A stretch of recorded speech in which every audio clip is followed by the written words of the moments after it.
গুরুত্বপূর্ণ, আসুন দেখে নিন। দর্শক বন্ধু, 17 দ্বারা বিভাজ্যতা চিনবেন কিভাবে? যখন এই ধরনের কোনো সংখ্যা থাকবে আপনারা প্রথমে কি করবেন, দেখুন লাস্টের যে এই সংখ্যাগুলি রয়েছে প্রথমে আপনারা 5 দিয়ে গুণ করে ফেলবেন, তারপর এই মূল সংখ্যাগুলো থেকে আপনারা বাদ দিয়ে দিবেন। আসুন করে দেখাই। দেখুন এখানে 3 এর সঙ্গে 5 দিয়ে গুণ করলে কত হচ্ছে? 15 হচ্ছে।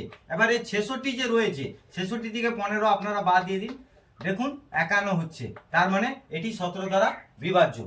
এখানে দেখুন 4 এর সঙ্গে 5 দিয়ে গুণ করলে কত হচ্ছে? 20 হচ্ছে। এবারে 260 থেকে 20 বাদ দিয়ে দিন, সংখ্যাটা দাঁড়াচ্ছে দেখুন 187 হচ্ছে। এবার দেখুন এটিও কিন্তু 17 দ্বারা বিভাজ্য। কিভাবে? দেখুন 17 একে 17, 17 একে 17, দেখুন 11 হচ্ছে। এটি কেবল আপনাদের জন্য। দেখি এটি 17 দ্বারা বিভাজ্য যায় কি যায় না? কমেন্ট সেকশন খোলা রয়েছে, অবশ্যই জানাতে ভুলবেন না। তবে হ্যাঁ, এই ধরনের নিত্য নতুন টপিক দেখতে গেলে আমার চ্যানেলটি ফলো করুন, সাবস্ক্রাইব করে পাশে থাকুন। ধন্যবাদ।